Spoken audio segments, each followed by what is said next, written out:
Black Clock Audio Tales 2019, Mary Shelley. Brought to you by BunnySlippers.com. Check out the brand new Dino sound slippers. Slippers make a roaring sound every 3 steps. Made with green, scaly-looking fabric that's actually a soft plush. Foam footbeds, non-slip grips on your soles so you don't slip around. One size fits most, up to women's 10.5, men's 9. Footbed measures 10.5. Black Clock Audio Tales is a daily podcast that reads you a story, either a chapter or 2 at a time, or a couple of short stories, maybe some folklore. Join us in our exploration of old ghost stories, supernatural fiction, horror tales, folk tales, fantasy, gothic horror, weird fiction, cosmic horror. And don't forget to join us at the end of the month, every last Tuesday of the month, where we have The People's Guide to the Cthulhu Mythos, where you get to hear me talk in a lot more dumb voices than right now. Look for us wherever you look for podcasts, rate, review, and give us 5, 4, 3, 2, 1 stars. We don't like the 1 and 2 stars, but hey, if that's how you feel, you probably have a vendetta against us and don't know how to use the skip button. We are on the Instagram, the Facebook, and the Twitter as Black Clock Audio Tales, or just Google us, Black Clock Audio Tales. There's no one else named that, otherwise we wouldn't name it this.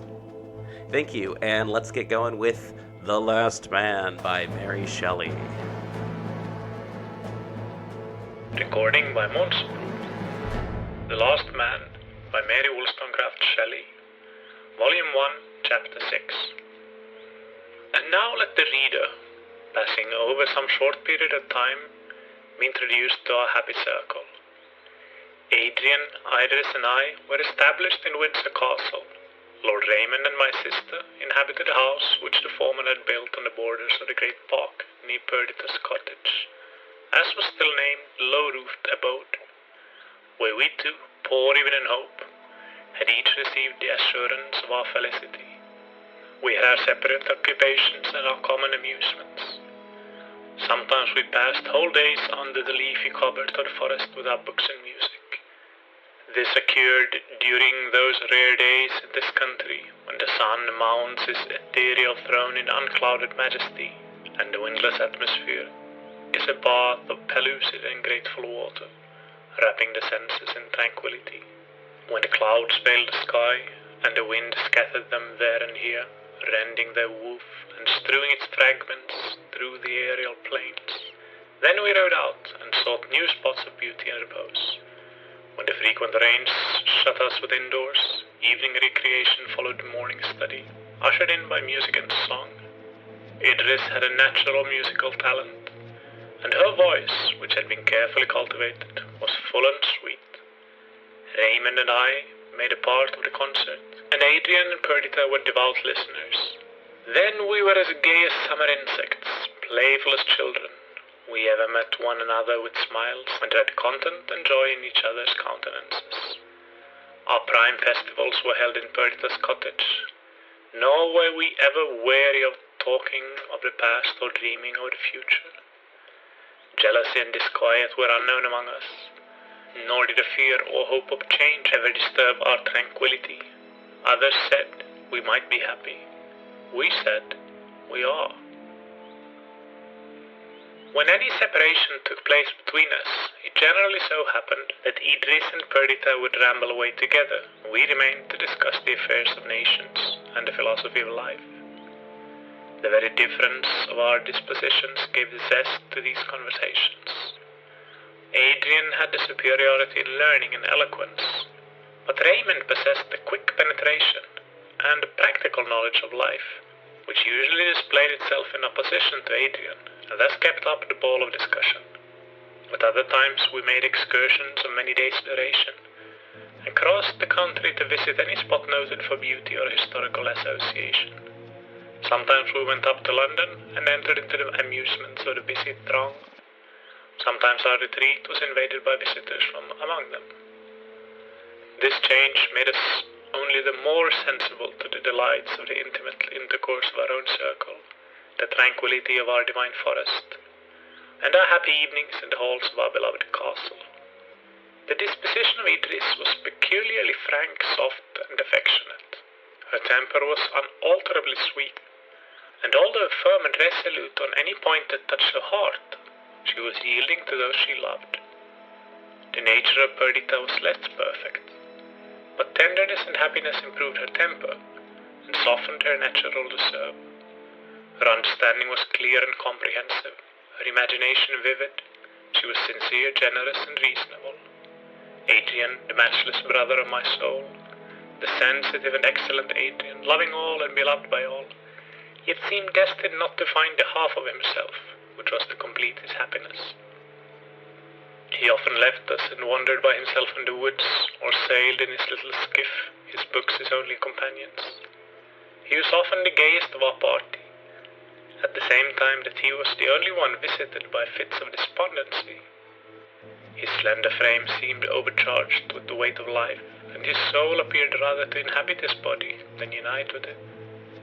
I was hardly more devoted to my Idris than to her brother, and she loved him as her teacher, her friend, the benefactor who had secured to her the fulfillment of her dearest wishes.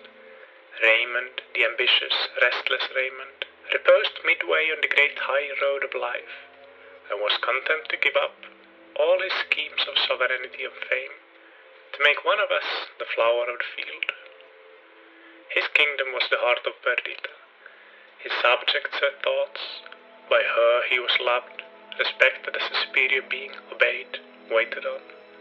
No office, no devotion, no watching was irksome to her, as it regarded him. She would sit apart from us and watch him. She would weep for joy to think that he was hers.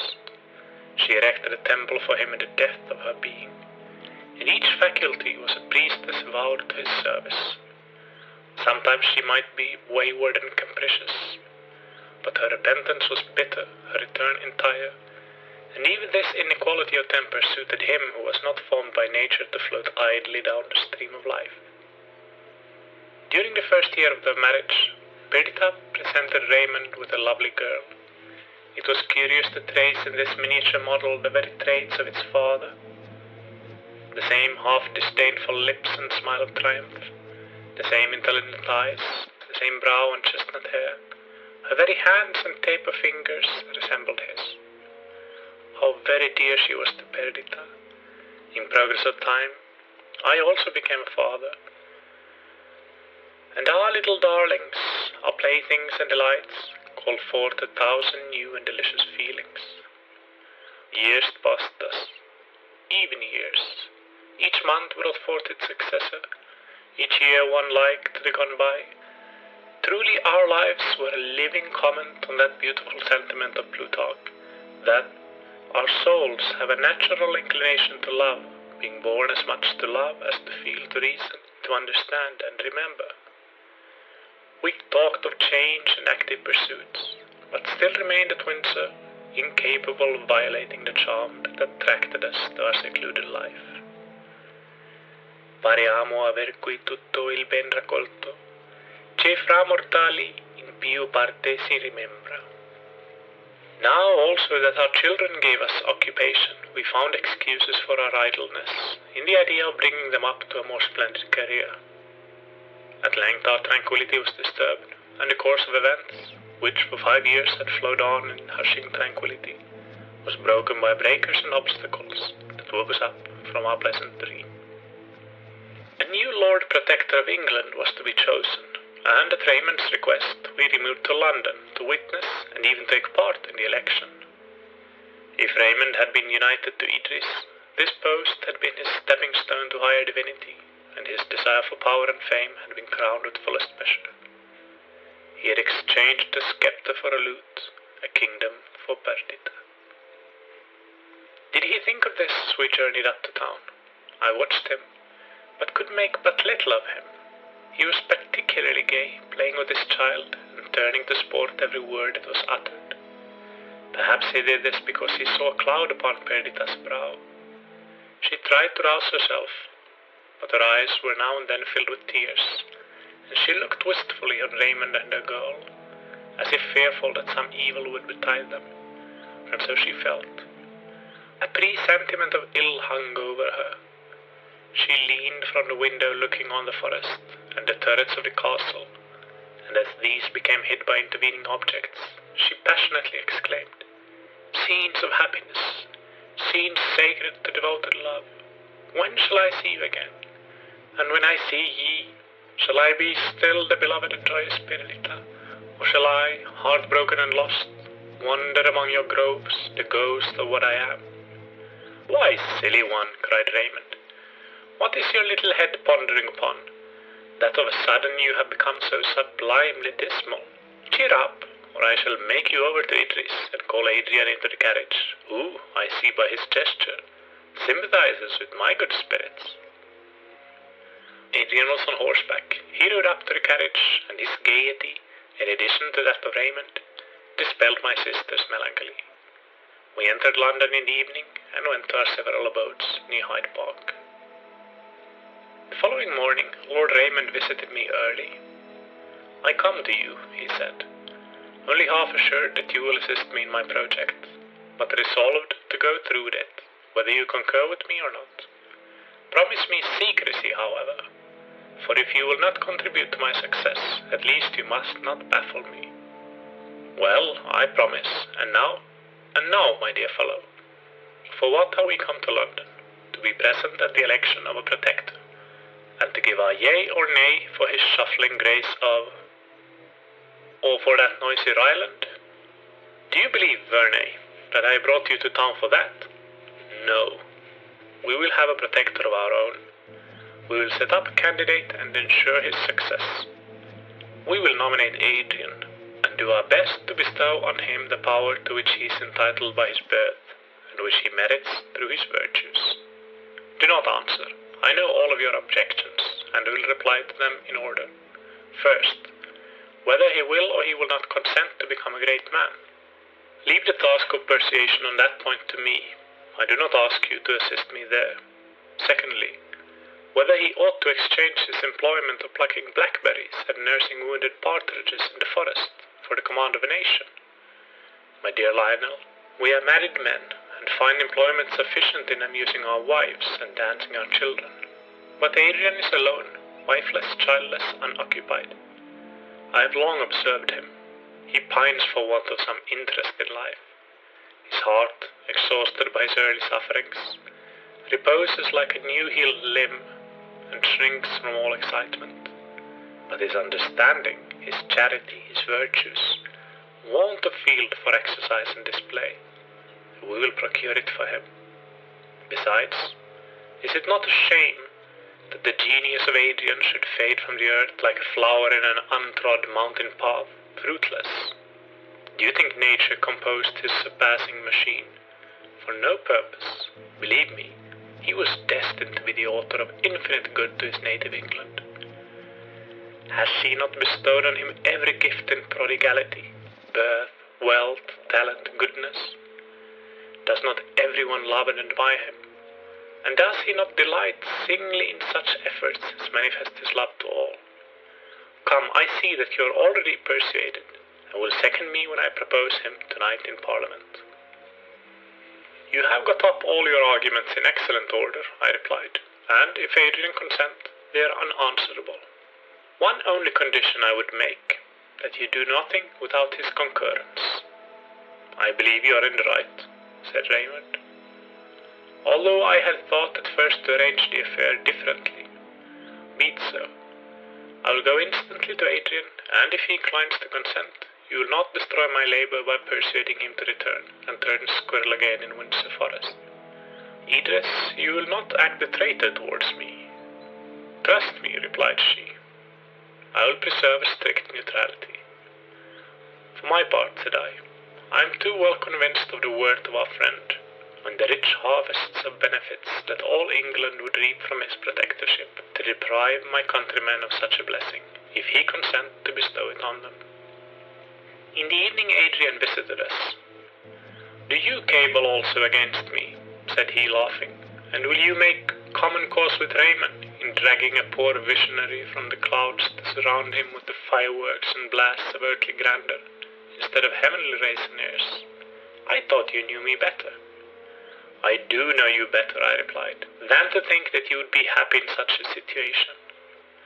But the good you would do to others may be an inducement, since the time is probably arrived when you can put your theories into practice, and you may bring about such reformation and change as will conduce to the perfect system of government which you delight to portray. You speak of an almost forgotten dream, said Adrian, his countenance slightly clouding as he spoke. The visions of my boyhood have long since faded into the light of reality. I know now that I am not a man fitted to govern nations. Sufficient to me, if I keep in wholesome rule the little kingdom of my own mortality. But do you not see, Lionel, the drift of our noble friend? A drift perhaps unknown to himself, but apparent to me. Lord Raymond was never born to be a drone in the hive and to find content in our pastoral life. He thinks that he ought to be satisfied. He imagines that his present situation precludes the possibility of aggrandizement. He does not therefore, even in his own heart, plan change for himself. But do you not see that, under the idea of exalting me, he is chalking out a new path for himself, a path of action from which he has long wandered? Let us assist him. He, the noble, the warlike, the great in every quality that can adorn the mind and person of man. He is fitted to be the protector of England. If we propose him, he will assuredly be elected, and will find, in the functions of that high office, scope for the towering powers of his mind. Even Perdita will rejoice, Perdita in whom ambition was a covered fire until she married Raymond, which event was for a time the fulfillment of her hopes. Perdita will rejoice in the glory and advancement of her lord, and coyly and prettily not be discontented with her share. In the meantime, we, the wise of the land, will return to our castle, and Cincinnatus like, take to our usual labours, until our friend shall require our presence and assistance here. The more Adrian reasoned upon this scheme, the more feasible it appeared. His own determination never to enter into public life was insurmountable, and the delicacy of his health was a sufficient argument against it. The next step was to induce Raymond to confess his secret wishes for dignity and fame. He entered while we were speaking. The way in which Adrian had received his project for setting him up as a candidate for the protectorship, and his replies had already awakened in his mind the view of the subject which we were now discussing. His countenance and manner betrayed irresolution and anxiety, but the anxiety arose from a fear that we shall not prosecute, or not succeed in our idea, and his irresolution from a doubt whether we should risk a defeat. A few words from us decided him, and hope and joy sparkled in his eyes. The idea of embarking in a career so congenial to his early habits and cherished wishes made him as before energetic and bold. We discussed his chances, the merits of the other candidates, and the dispositions of the voters. After all, we miscalculated. Raymond had lost much of his popularity, and was deserted by his peculiar partisans. Absence from the busy stage had caused him to be forgotten by the people. His former parliamentary supporters were principally composed of royalists who had been willing to make an idol of him when he appeared as the heir of the earldom of Windsor, but who were indifferent to him when he came forward with no other attributes and distinctions than they conceived to be common to many of themselves. Still he had many friends, admirers of his transcendent talents. His presence in the house, his eloquence, address, and imposing beauty were calculated to produce an electric effect. Adrian also, notwithstanding his reclusive habits and theories, so adverse to the spirit of party, had many friends, and they were easily induced to vote for a candidate for his selection. The Duke of and Mr. Ryland, Lord Raymond's old antagonist, were the other candidates. The Duke was supported by all the aristocrats of the Republic, who considered him their proper representative. Ryland was the popular candidate. When Lord Raymond was first added to the list, his chance of success appeared small. We retired from the debate which had followed on his nomination. We, his nominators, mortified, he dispirited to excess. Perdita reproached us bitterly. Her expectations had been strongly excited. She had urged nothing against our project. On the contrary, she was evidently pleased by it. But its evident ill success changed the current of our ideas. She felt that once awakened, Raymond would never return unrepining to Windsor. His habits were unhinged, his restless mind roused from its sleep. Ambition must now be his companion through life, and if he did not succeed in the present attempt, she foresaw that unhappiness and cureless discontent would follow. Perhaps her own disappointment added a sting to her thought and words. She did not spare us, and our own reflections added to our disquietude. It was necessary to follow up our nomination, and to persuade Raymond to present himself to the electors on the following evening. For a long time he was obstinate. He would embark in a balloon. He would sail for a distant quarter of the world, where his name and humiliation were unknown. But this was useless. His attempt was registered, his purpose published through the world. His shame should never be erased from the memories of men. It was as well to fail at least after a struggle, as to fly now at the beginning of his enterprise. From the moment that he adopted this idea, he was changed. His depression and anxiety fled. He became all life and activity. The smile of triumph shone on his countenance, determined to pursue his object to the uttermost. His manner and expression seemed ominous of the accomplishment of his wishes. Not so Perdita. She was frightened by his gaiety, for she dreaded a greater revulsion at the end. If his appearance even inspired us with hope, it only rendered the state of her mind more painful. She feared to lose sight of him, yet she dreaded to remark any change in the temper of his mind. She listened eagerly to him, yet tantalized herself by giving to his words a meaning foreign to their true interpretation, and adverse to her hopes. She dared not be present at the contest, yet she remained at home a prey to double solicitude. She wept over her little girl, she looked, she spoke, as if she dreaded the occurrence of some frightful calamity. She was half mad from the effects of uncontrollable agitation. Lord Raymond presented himself to the house with fearless confidence and insinuating address. After the Duke of and Mr. Ryland had finished their speeches, he commenced. Assuredly he had not conned his lesson, and at first he hesitated, pausing in his ideas and in the choice of his expressions. By degrees he warmed, his words flowed with ease, his language was full of vigor, and his voice of persuasion. He reverted to his past life, his successes in Greece, his favorite home. Why should he lose this, now that added years, prudence, and the pledge which his marriage gave to his country ought to increase rather than diminish his claims to confidence? He spoke of the state of England, the necessary measures to be taken to ensure its security and confirm its prosperity. He drew a glowing picture of its present situation. As he spoke, every sound was hushed, every thought suspended by intense attention. His graceful elocution enchained the senses of the hearers. In some degree also he was fitted to reconcile all parties. His birth pleased the aristocracy. His being the candidate recommended by Adrian, a man intimately allied to the popular party, caused a number who had no greater reliance either on the Duke or Mr. Ryland to range on his side. The contest was keen and doubtful. Neither Adrian nor myself would have been so anxious if our success had depended on our exertions, but we had egged our friend on to the enterprise, and it became us to ensure his triumph. Idris, who entertained the highest opinion of his abilities, was warmly interested in the event, and my poor sister, who dared not hope, and to whom fear was misery, was plunged into a fever of disquietude.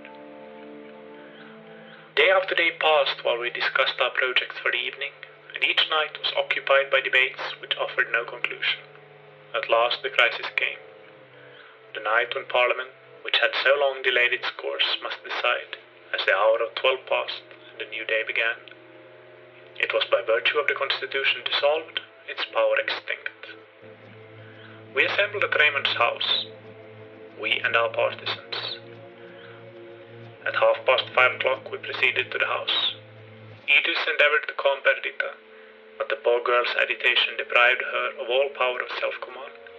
She walked up and down the room, gazed wildly when anyone entered, fancying that they might be the announcers of her doom. I must do justice to my sweet sister. It was not for herself that she was thus agonized.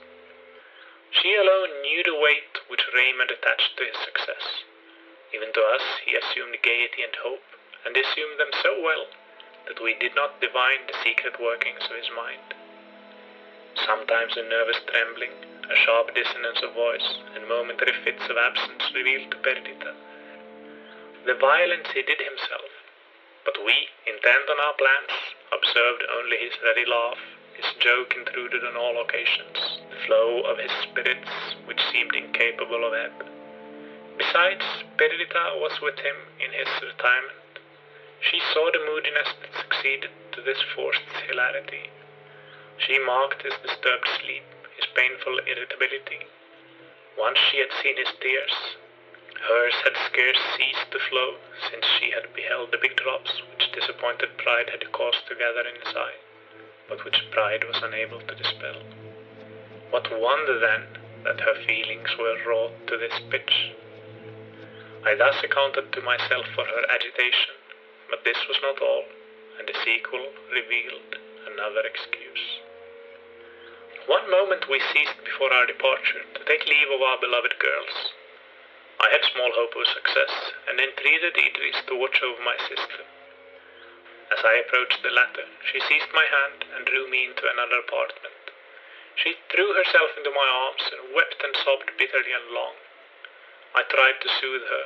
I bade her hope. I asked what tremendous consequences would ensue even on our failure.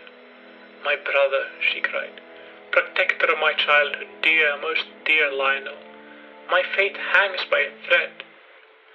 I have you all about me now, you the companion of my infancy. Adrian as dear to me as if bound by the ties of blood, Idris the sister of my heart, and her lovely offspring. This may be the last time that you will surround me thus." Abruptly she stopped, and then cried, "What have I said, foolish, false girl that I am?" She looked wildly on me, and then suddenly calming herself, apologized for what she called her unmeaning words, saying that she must indeed be insane, for while Raymond lived, she must be happy, and then, though she still wept, she suffered me tranquilly to depart. Raymond only took her hand when he went, and looked on her expressively. She answered by a look of intelligence and assent. Poor girl, what she then suffered! I could never entirely forgive Raymond for the trials he imposed on her, occasioned as they were by a selfish feeling on his part. He had schemed, if he failed in his present attempt, without taking leave of any of us, to embark for Greece, and never again to revisit England. Perdita acceded to his wishes, for his contentment was the chief object of her life, the crown of her enjoyment. But to leave us all, her companions, the beloved partners of her happiest years, and in the interim to conceal this frightful determination, was a task that almost conquered her strength of mind. She had been employed in arranging for their departure. She had promised Raymond during this decisive evening to take advantage of our absence, to go one stage of the journey, and he, after his defeat was ascertained, would slip away from us and join her.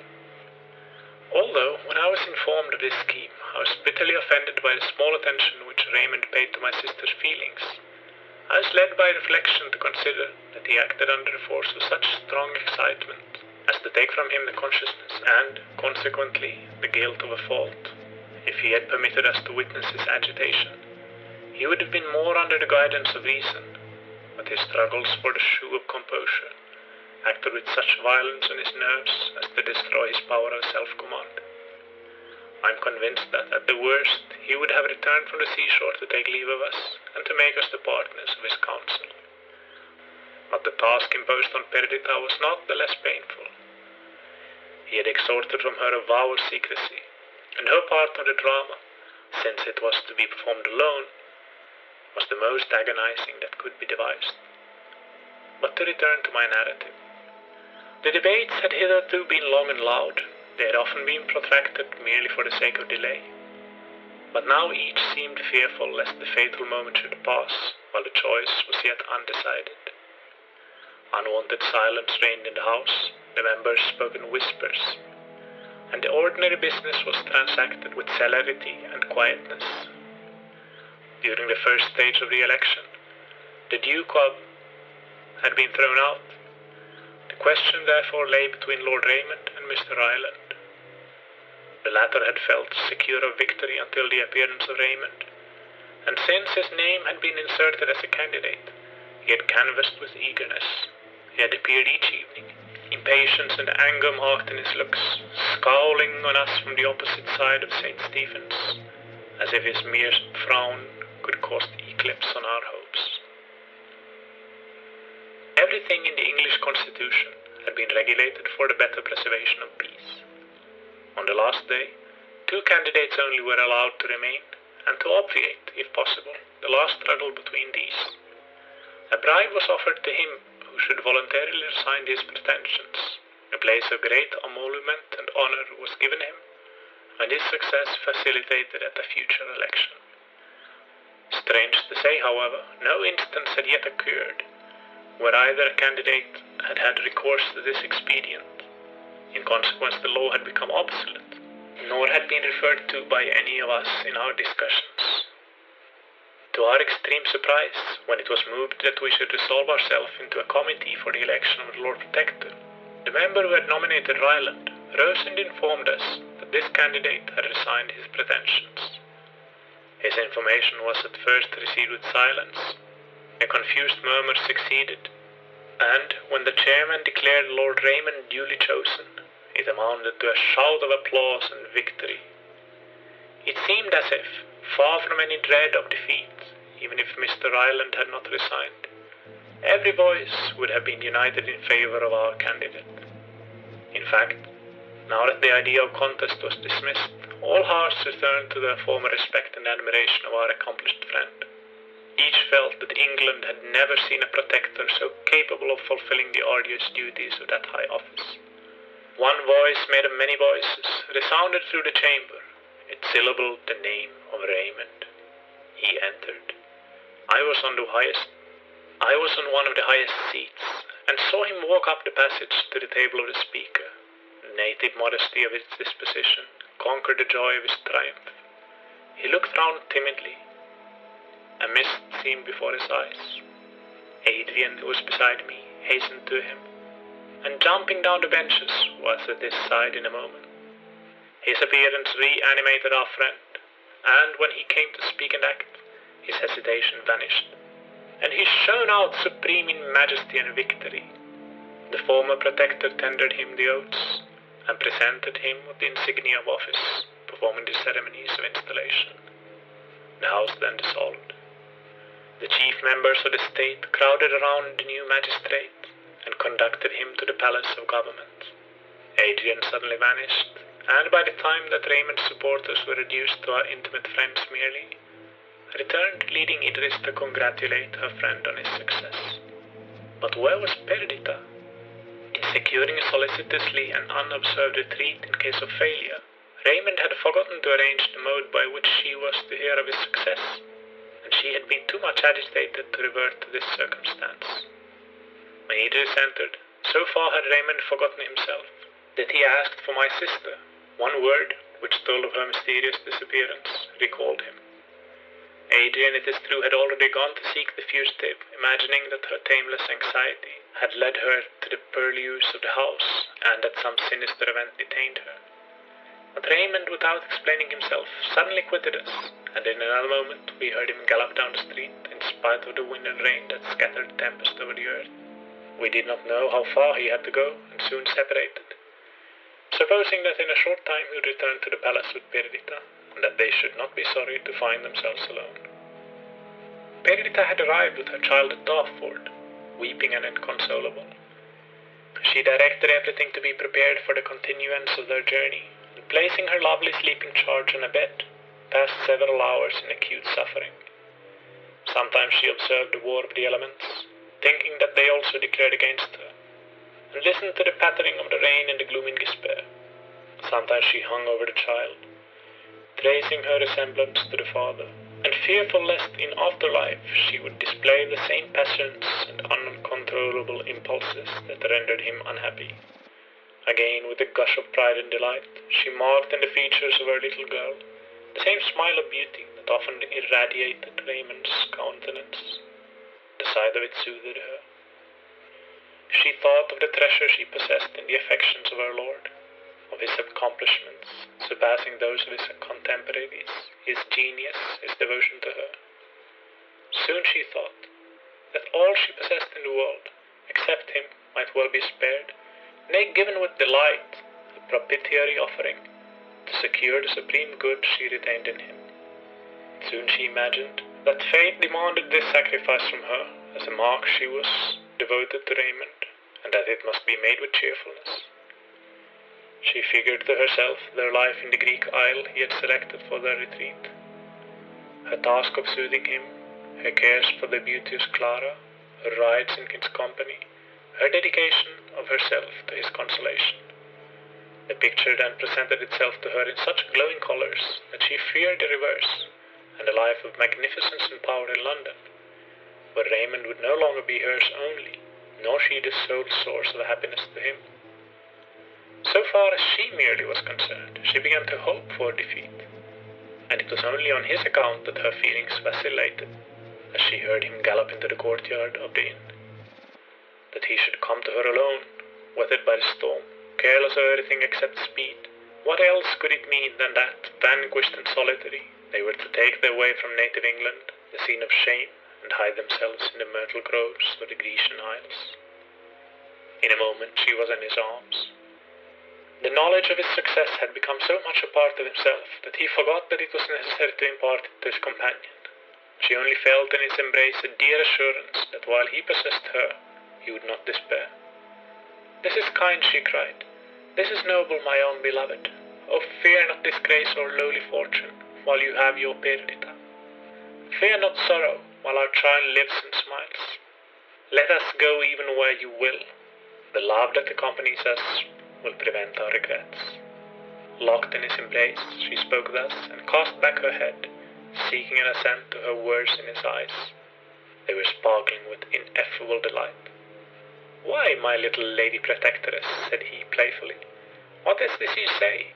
And what pretty scheme have you woven of exile and obscurity? What a brighter web, a golden woven tissue, is that which, in truth, you ought to contemplate." He kissed her brow, but the wayward girl, half sorry at his triumph, agitated by swift change of thought, hid her face in his bosom and wept. He comforted her. He instilled into her his own hopes and desires, and soon her countenance beamed with sympathy. How very happy were they that night! How full into bursting was their sense of joy! End of chapter 6. Recording by Måns Bro, Roslax, Finland. Hey listeners, sorry for the interruption. More The Last Man coming up. But before that, I'd like to thank you for listening. We'd love to hear from you and your suggestions for future episodes and topic ideas at facebook.com/blackclockaudio. Help support the show by keeping it paywall free by going to paypal.me/pgttcm and donate $1 or $5 to pgttcm.podbean.com and become a patron.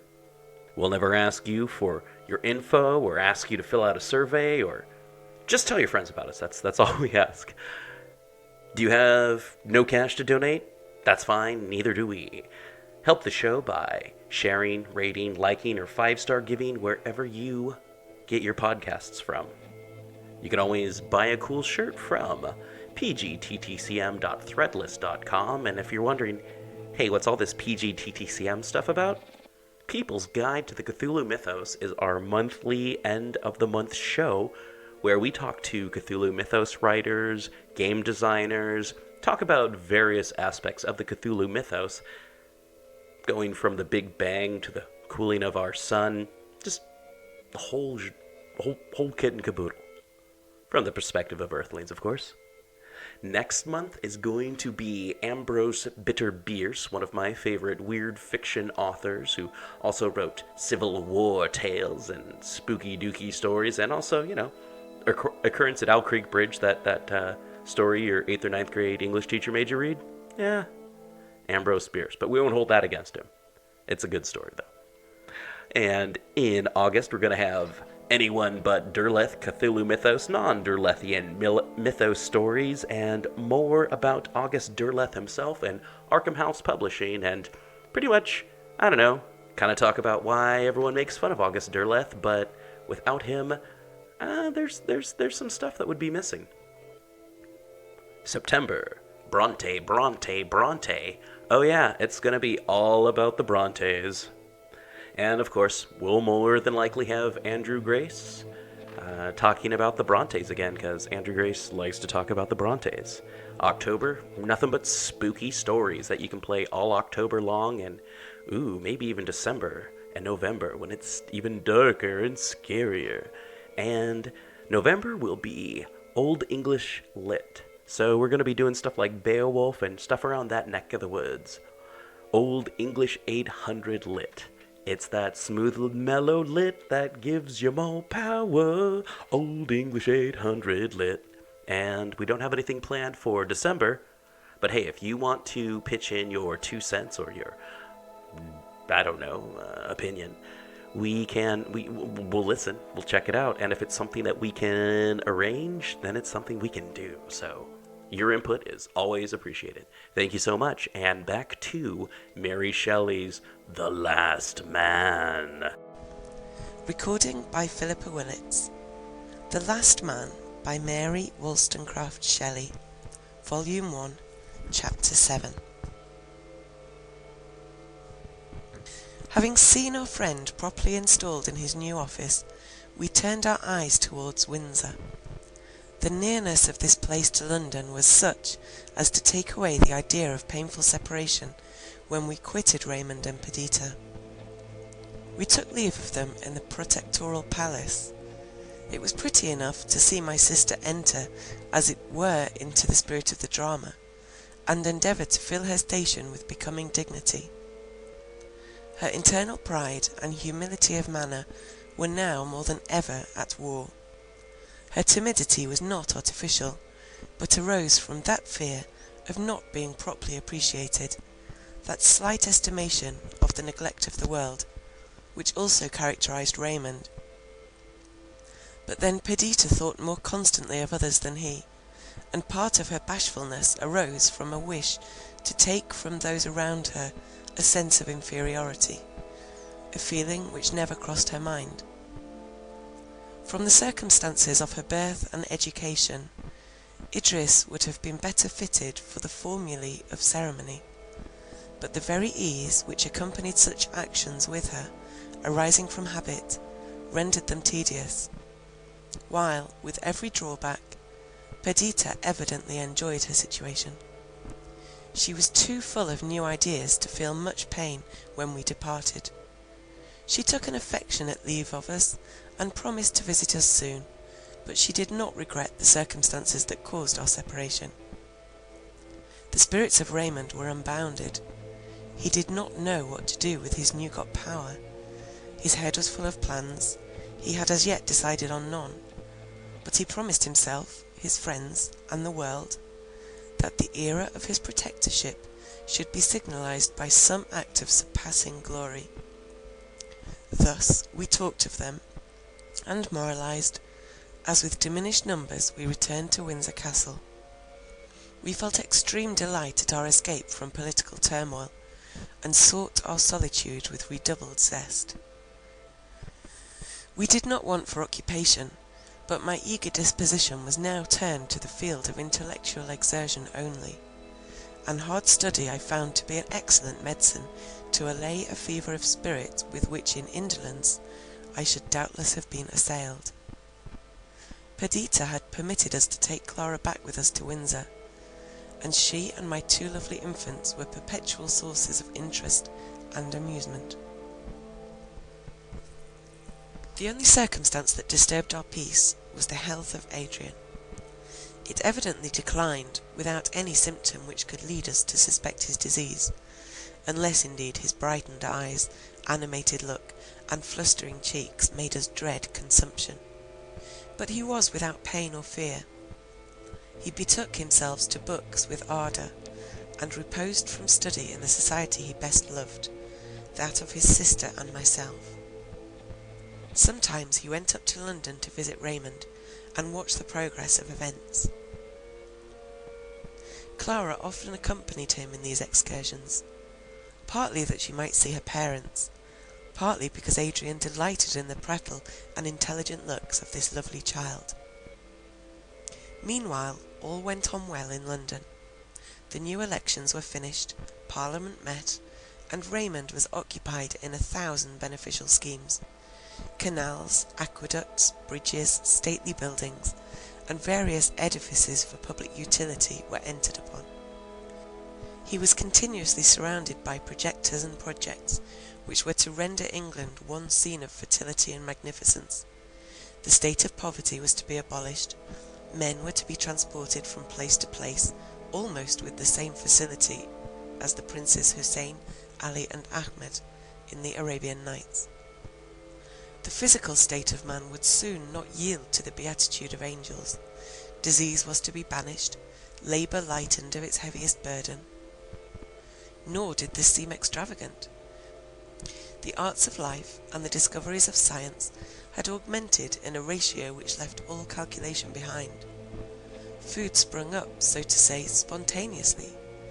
Machines existed to supply with facility every want of the population.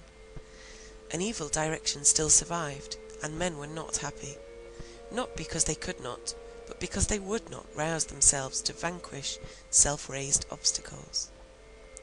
Raymond was to inspire them with his beneficial will, and the mechanism of society, once systematized according to faultless rules, would never again swerve into disorder. For these hopes he abandoned his long-cherished ambition of being enregistered in the annals of nations as a successful warrior. Laying aside his sword, peace and its enduring glories became his aim. The title he coveted was that of the benefactor of his country. Among other works of art in which he was engaged, he had projected the erection of a national gallery for statues and pictures. He possessed many himself, which he designed to present to the Republic, and, as the edifice was to be the great ornament of his protectorship, he was very fastidious in his choice of the plan on which it would be built. Hundreds were brought to him and rejected. He sent even to Italy and Greece for drawings, but as the design was to be characterized by originality as well as by perfect beauty, his endeavours were for a time without avail. At length a drawing came, with an address where communications might be sent, and no artist's name affixed. The design was new and elegant, but faulty. So faulty, that although drawn with the hand and eye of taste, it was evidently the work of one who was not an architect. Raymond contemplated it with delight. The more he gazed, the more pleased he was, and yet the errors multiplied under inspection. He wrote to the address given, desiring to see the draftsman, that such alterations might be made, as should be suggested in a consultation between him and the original conceiver. A Greek came, a middle-aged man, with some intelligence of manner, but with so commonplace a physiognomy, that Raymond could scarcely believe that he was the designer. He acknowledged that he was not an architect, but the idea of the building had struck him, though he had sent it without the smallest hope of its being accepted. He was a man of few words. Raymond questioned him, but his reserved answers soon made him turn from the man to the drawing. He pointed out the errors, and the alterations that he wished to be made. He offered the Greek a pencil that he might correct the sketch on the spot. This was refused by his visitor, who said that he perfectly understood and would work at it at home. At length Raymond suffered him to depart. The next day he returned. The design had been redrawn, but many defects still remained, and several of the instructions given had been misunderstood. Come, said Raymond, I yielded to you yesterday, now comply with my request, take the pencil.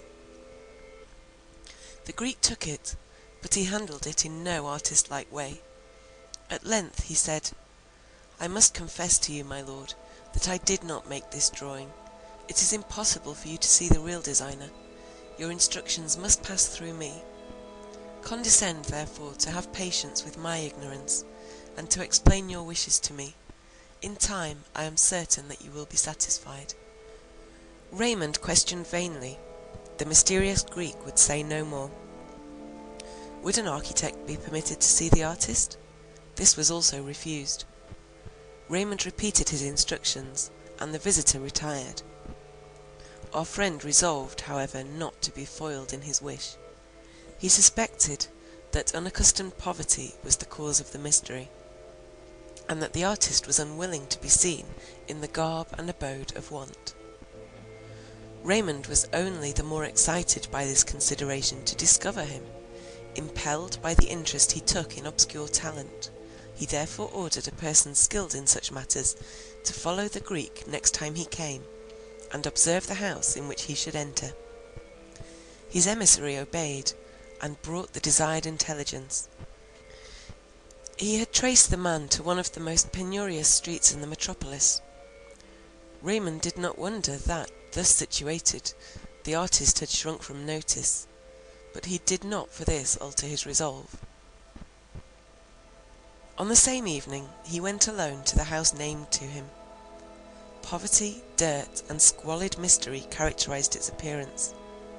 Alas, thought Raymond, I have much to do before England becomes a paradise. He knocked.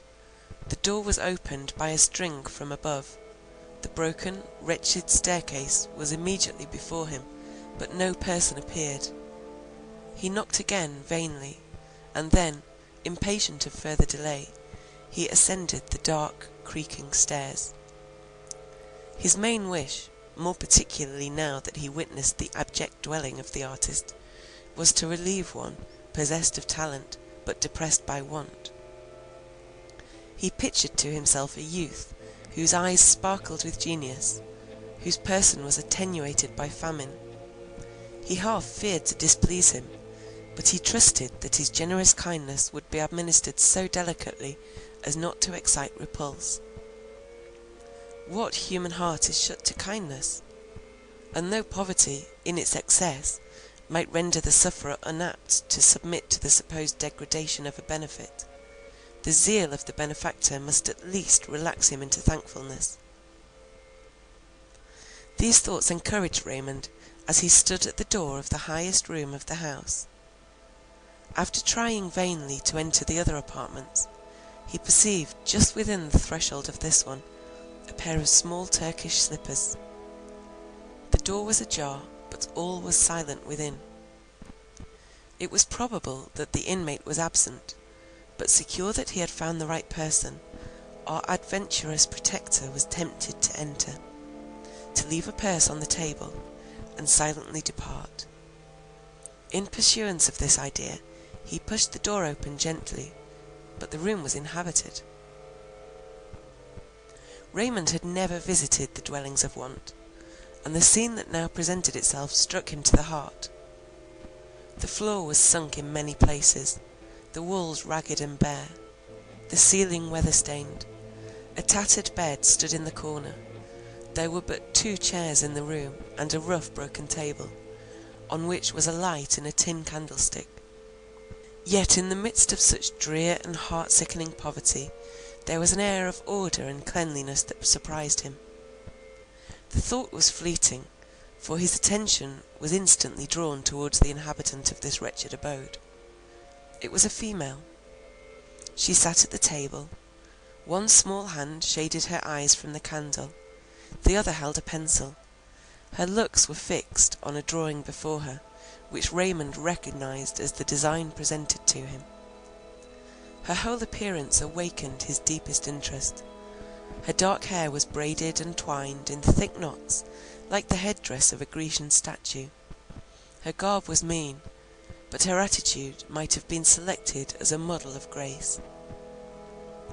Raymond had a confused remembrance that he had seen such a form before. He walked across the room.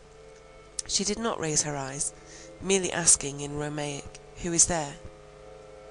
"A friend," replied Raymond in the same dialect. She looked up wondering, and he saw that it was Evadne Zaimi. Evadne, once the idol of Adrian's affections, and who, for the sake of her present visitor, had disdained the noble youth, and then, neglected by him she loved, with crushed hopes and a stinging sense of misery, had returned to her native Greece. What revelation of fortune could have brought her to England, and housed her thus? Raymond recognised her, and his manner changed from polite beneficence to the warmest protestations of kindness and sympathy.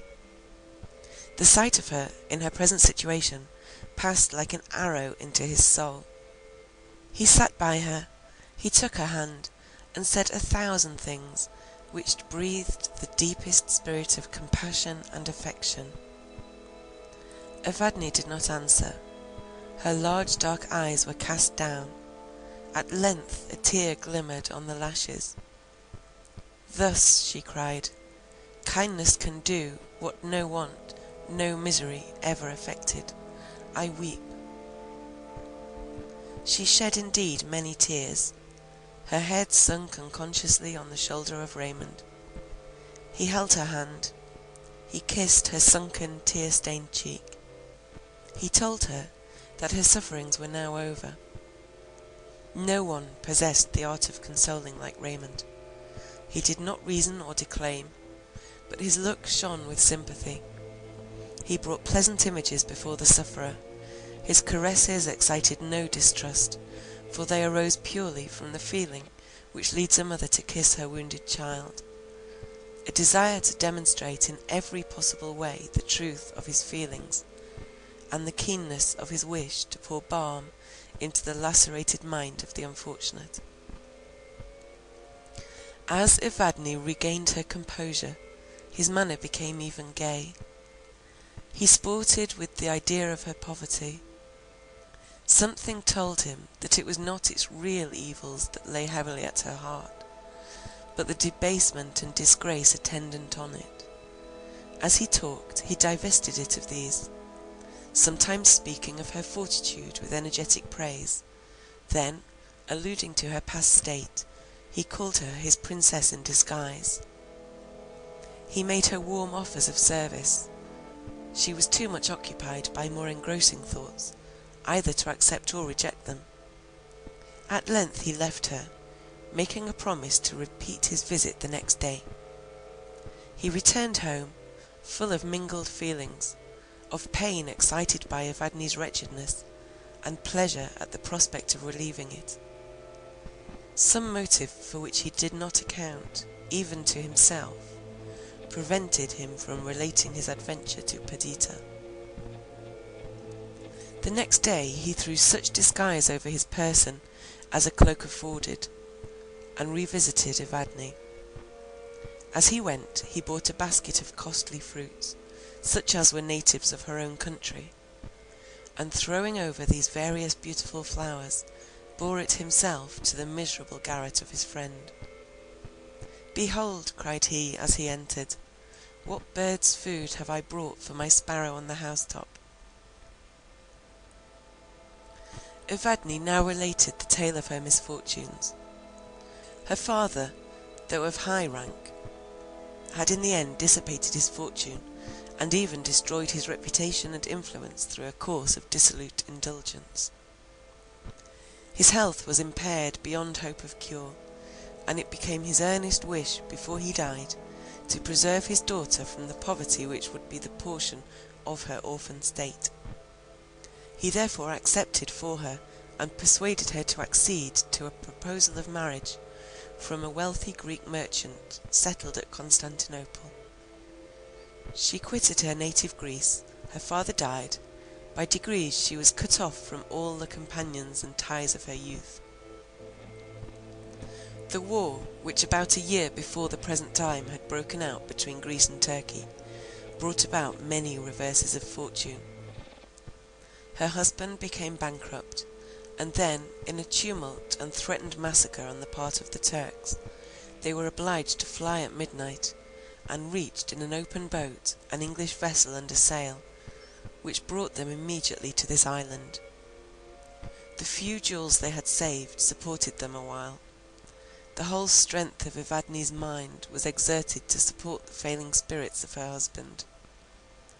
Loss of property, hopelessness as to his future prospects, the inoccupation to which poverty condemned him, combined to reduce him to a state bordering on insanity. 5 months after their arrival in England, he committed suicide. You will ask me, continued Evadne, what I have done since, why I have not applied for succour to the rich Greeks resident here, why I have not returned to my native country. My answer to these questions must needs appear to you unsatisfactory, yet they have sufficed to lead me on, day after day, enduring every wretchedness, rather than by such means to seek relief. Shall the daughter of the noble, though prodigal Zaimi, appear a beggar before her compeers or inferiors? Superiors she had none. Shall I bow my head before them, and with servile gesture sell my nobility for life? Had I a child, or any tie to bind me to existence, I might descend to this, but, as it is, the world has been to me a harsh stepmother. Fain would I leave the abode she seems to grudge, and in the grave forget my pride, my struggles, my despair. The time will soon come. Grief and famine have already sapped the foundations of my being. A very short time, and I shall have passed away, unstained by the crime of self-destruction, unstung by the memory of degradation. My spirit will throw aside the miserable coil, and find such recompense as fortitude and resignation may deserve. This may seem madness to you, yet you also have pride and resolution. Do not then wonder that my pride is tameless, my resolution unalterable. Having thus finished her tale, and given such an account as she deemed fit of the motives of her abstaining from all endeavour to obtain aid from her countrymen, Evadne paused. Yet she seemed to have more to say, to which she was unable to give words. In the meantime Raymond was eloquent. His desire of restoring his lovely friend to her rank in society, and to her lost prosperity, animated him, and he poured forth with energy all his wishes and intentions on that subject. But he was checked. Evadne exacted a promise, that he should conceal from all her friends her existence in England. The relatives of the Earl of Windsor, said she haughtily, doubtless think that I injured him. Perhaps the Earl himself would be the first to acquit me, but probably I do not deserve acquittal. I acted then, as I ever must, from impulse. This abode of penury may at least prove the disinterestedness of my conduct. No matter, I do not wish to plead my cause before any of them, not even before your lordship, had you not first discovered me. The tenor of my actions will prove that I had rather die than be a mark for scorn. Behold the proud Evadne in her tatters, look on the beggar princess. There is aspic venom in the thought. Promise me that my secret shall not be violated by you. Raymond promised, but then a new discussion ensued. Evadne required another engagement on his part, that he would not, without her concurrence, enter into any project for her benefit, nor himself offer relief. Do not degrade me in my own eyes, she said. Poverty has long been my nurse. Hard-visaged she is, but honest. If dishonour, or what I conceive to be dishonour, come near me, I am lost. Raymond adduced many arguments and fervent persuasions to overcome her feeling, but she remained unconvinced, and, agitated by the discussion, she wildly and passionately made a solemn vow to fly and hide herself where he could never discover her, where famine would soon bring death to conclude her woes, if he persisted in his to her disgracing offers. She could support herself, she said, and then she shewed him how. By executing various designs and paintings, she earned a pittance for her support. Raymond yielded for the present. He felt assured, after he had for a while humoured her self-will, that in the end friendship and reason would gain the day.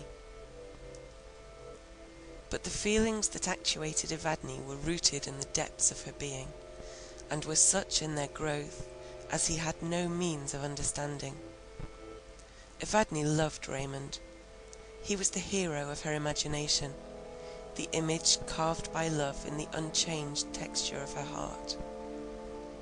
7 years ago, in her youthful prime, she had become attached to him. He had served her country against the Turks. He had, in her own land, acquired that military glory to fight for their security. Yet when he returned thence, and first appeared in public life in England, her love did not purchase his, which then vacillated between Perdita and a crown. While he was yet undecided, she had quitted England. The news of his marriage reached her, and her hopes, poorly nurtured blossoms, withered and fell. The glory of life was gone for her. The roseate halo of love, which had imbued every object with its own colour, faded.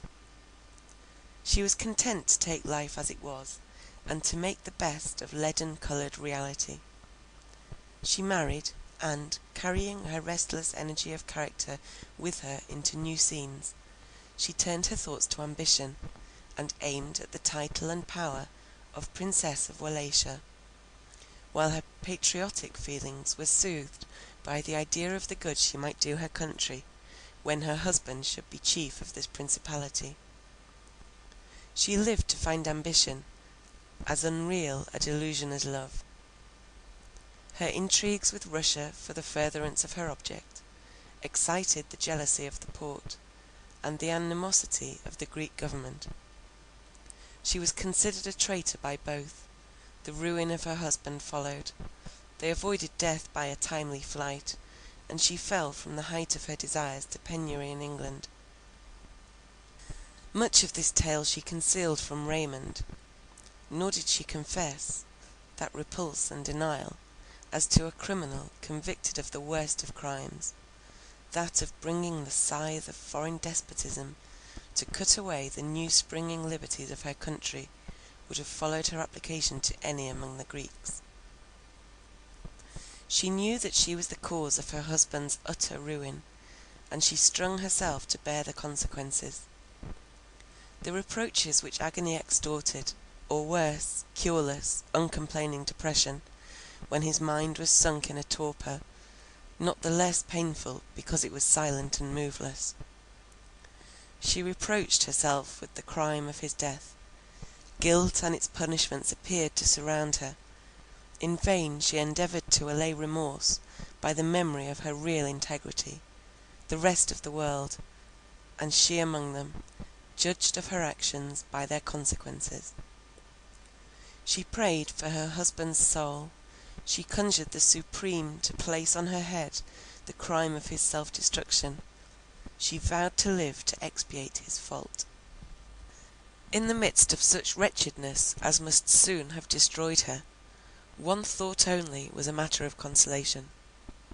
She lived in the same country, breathed the same air as Raymond. His name as Protector was the burthen of every tongue. His achievements, projects, and magnificence, the argument of every story. Nothing is so precious to a woman's heart as the glory and excellence of him she loves. Thus in every horror Evadne revelled in his fame and prosperity. While her husband lived, this feeling was regarded by her as a crime, repressed, repented of.